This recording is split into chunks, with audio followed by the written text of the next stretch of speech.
အခုနပြောသလိုမျိုးပဲ noun clause ကိုဘယ်နေရာမှာသုံးရမလဲလို့မသွားခင်မှာ noun clause ကိုကိုယ်တိုင်ဖွဲ့တတ်အောင်အရင်စူးစမ်းရမှာဖြစ်ပါတယ်။ noun clause ကိုဖွဲ့နည်းကိုကိုယ်ကတည်ပြီးဆိုမှသူ့ဘယ်မှာသွားသုံးရမလဲဆိုဆက်လက်လေ့လာရမှာဖြစ်ပါတယ်။ဒါကြောင့်မို့အခု noun clause ကိုကိုယ်တိုင်ဘယ်လိုဖွဲ့ရမလဲဆိုတာကိုတွက်ကြည့်အောင်နော်။ Okay အခုဒီမှာတစ်ခုပြောချင်တာကတော့ဒီ noun clause တို့ adjective clause တို့ adverb clause တို့လေ့လာတဲ့အခါမှာဒီဟာက elementary တို့ beginner အဆင့်မဟုတ်တော့ဘူးသူကနော်နည်းနည်း level မြင့်တဲ့အဆင့်ဖြစ်သွားပြီဒါကြောင့်မို့ဒီနေရာမှာဆိုလို့ရှိရင် tenses ကိုကိုအနေအချင်းကိုနားလည်ထားရမှာဖြစ်ပါတယ်ဒါမှပဲကျွန်တော်တို့ဆိုလိုချင်တဲ့ဝါကျအသေးပေကို tenses နဲ့မမှန်ကန်ကန်ဖွင့်လို့ရမှာဖြစ်ပါတယ် tenses ကိုနားမလည်ထားဖို့ဆိုလို့ရှိရင်တော့ဒီဟာနားလည်ဖို့နည်းနည်းခက်လိမ့်မယ်ဟုတ်မနော်အခုအတန်းကြီးတဲ့ grade 10 11 12တွေမှာဆိုလို့ရှိရင်ဒီ clause တွေ relative clause တွေအများကြီးပါတယ်ပေါ့နော်ကျောင်းသားတွေကတော့ဒီ tenses ကိုနားမလည်ထားတဲ့အခါမှာဒီ clauses ကိုဆရာမတွေကဘယ်လောက်ပဲရှင်းပြအမြင်အခက်တွေ့နေတာဖြစ်တယ်လွယ်ကူကူနဲ့နားမလည်နိုင်ဘူးအရင်ဆုံးလုပ်ရမှာကကျွန်တော်တို့ tenses တွေကိုနားလည်ဖို့အရင်လုပ်ရမှာဖြစ်တယ်အခုဒီမှာကြတော့ဒီငါးစာကိုပြောတဲ့အခါကြတော့ဒီ tenses ကိုအနေအချင်းကိုနားလည်ထားပြီးဖြစ်ရမယ်နော်ကိုယ်တိုင်ဖွဲ့တဲ့အခါပြောတာပါသူများရေးထားတဲ့စာကြောင်းကိုကြတော့ကိုဖတ်လိုက်တဲ့အခါမှာနားလည်နိုင်တယ်ဒါပေမဲ့ကိုယ်တိုင်ဖွဲ့တဲ့အခါကျတော့ကိုနိုင်ကိုကဒီ tenses ကိုကောင်းကောင်းမူတီးမှပဲကိုဖွဲ့လို့ရမှာဖြစ်ပါတယ်ကဲတွားလိုက်ရအောင်နော်ကဲ noun clause ဖွဲ့နည်းလို့ပြောတဲ့အခါဒီမှာ noun clause တစ်ခုဖွဲ့ရမယ်ဆိုလို့ရှိရင် conjunction တစ်ခုရှိရမယ်ပြီးရင် conjunction နောက်မှာ subject ရှိရမယ်ပြီးရင် verb ရှိရမယ် object လေးတွေပါတတ်တယ်ပြီး adverb လေးတွေပါတတ်တယ်နော်ဒီ object တွေ adverb တွေကတော့အမြဲတမ်းပါစရာမလိုပါဘူးအမြဲတမ်းပါရမှာကတော့ conjunction တစ်ခုပါမယ် subject ပါမယ် verb ပါမယ်အဲ့ဒီ verb အထီတော့အမြဲပါရမယ် object ကပါချင်မှပါမယ်အချိန်လဲပါချင်မှပါမယ်ဟုတ်နော်အချိန်နေရာတွေလည်းပါချင်မှပါမယ်ဟုတ်ပြီနော်ကဲဆို conjunction လို့ပြောတဲ့အခါမှာအရင်မခက်ပါဘူးတို့က conjunction လို့ပြောတဲ့အခါမှာဒီမှာဒီကျွန်တော်တို့ main goal လုပ်တဲ့အခါသုံးတဲ့ဒီ question words တွေကိုသုံးရမှာဖြစ်တယ်ဒါမဲ့ဒီဟာက main goal မဟုတ်ဘူးဆိုတော့တည်ထားမယ်ဟုတ်ပြီနော်ကဲဆိုရင်အခုဒီမှာ who တို့ what တို့ when what time where how why how old how long ဒီစလုံးတွေနဲ့ပဲ noun clause ဖွဲ့ရမှာဖြစ်ပါတယ်အခုဒီမှာတစ်ခုပြောချင်တာကဒီ noun clause ကိုဘာသာပြန်တဲ့အခါမှာဒီပထမတစ်ခုပေါ့နော်ဒီပထမပုံစံတစ်ခုကိုဘာသာပြန်တဲ့အခါမှာ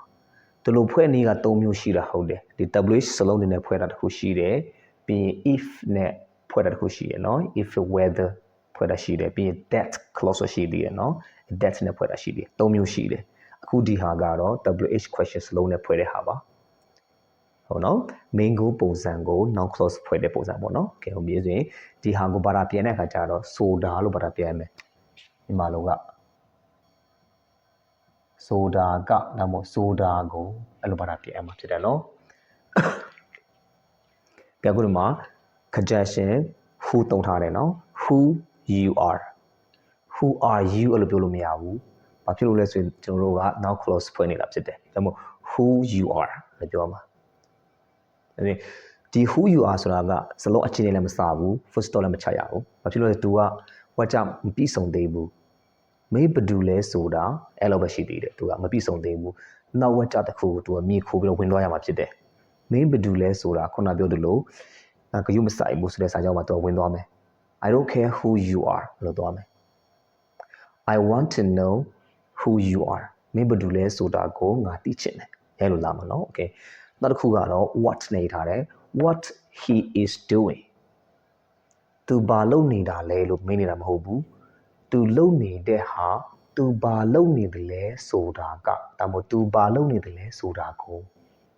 အဲ့လိုမျိုးပါနော်ဝတ်ချမပြီးသေးဘူးသူကနောက်ထပ်တစ်ခုသွားမြေခွေရမှာဖြစ်ပါတယ် I don't know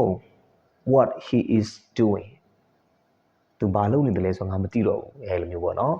နောက်တစ်ခုကတော့ when what time အချိန်နဲ့ပြောထားတာပေါ့နော် when what time the class starts subject က the class ဖြစ်သွားပြီ verb က starts ဖြစ်သွားပြီเนาะဒါဆိုသင်တန်းကဘယ်အချိန်မှာစတယ်လဲဆိုတာအဲ့လိုပြောနေသေးတယ်เนาะသင်တန်းဘယ်အချိန်စတယ်လဲလို့မေးနေတာမဟုတ်ဘူးသင်တန်းဘယ်အချိန်စတယ်လဲဆိုတာကိုပြောပြပါလား ဒါမျိုးတွေပေါ့နော်နောက်တစ်ခုကတော့ where နေရာကိုတုံးထားတယ်နော် where they went yesterday သူတို့မနေ့ကဘေးကိုသွားတယ်လေဆိုတာဘေးကိုသွားတယ်လေလို့မမေးနေရမဟုတ်တော့ဘူးဘေးကိုသွားတယ်လေဆိုတာအဲ့လိုနော်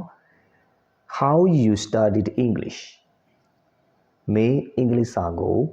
ဘယ်လိုလေ့လာခဲ့တယ်လဲဆိုတာအဲ့လိုလာမယ်နော်ဒီမှာ object ပါတယ်နော်ဒါ object ပါလာပြီပေါ့နော်ဒီမှာဆိုလို့ရှိရင် object မပါဘူးဒီမှာလည်း object မပါဘူးဟုတ်မနော်ကဲအဲ့လိုမျိုး object တွေအချိန်တွေကတော့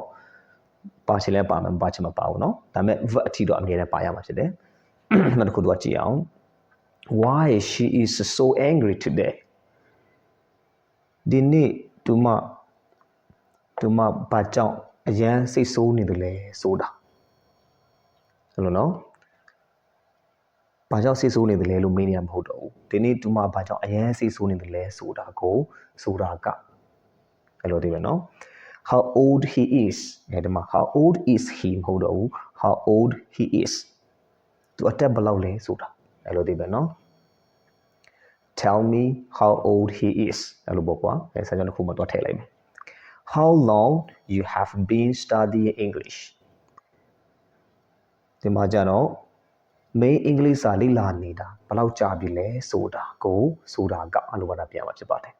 မင်းအင်္ဂလိပ်စာလေ့လာတာဘယ်လောက်ကြာပြီလဲလို့မေးနေတာမဟုတ်ဘူးသူကအဲ့လိုမေးချင်တယ်ဆိုလို့ရှိရင်တော့သူက now clause မဟုတ်တော့ဘူးเนาะအဲ့လိုမေးချင်တယ်ဆိုလို့ရှိရင်တော့သူကဒီလိုပုံစံပြောလို့မရဘူးဒီ main ကိုပုံစံပြောင်းပေးရမယ်ဒီ have ကိုရှင်းဖို့ပေးရမယ် how long have you been studying English လာမယ်အခုဒီမှာကတော့အသက်ပဲရေးရမယ်ဒီမှာရေးထားတာပေါ့เนาะ statement ပုံစံသုံးရမယ်ဒီ conjunction နောက်မှာလာတဲ့ word ဟာ statement not question မိကုမဖြစ်ရဘူးရိုးရိုးစာကြောင်းပဲလာရမယ်ဟုတ်ပြီเนาะဒီဟာကတော့ non clause ဖွဲ့တဲ့ပုံစံဖြစ်ပါတယ်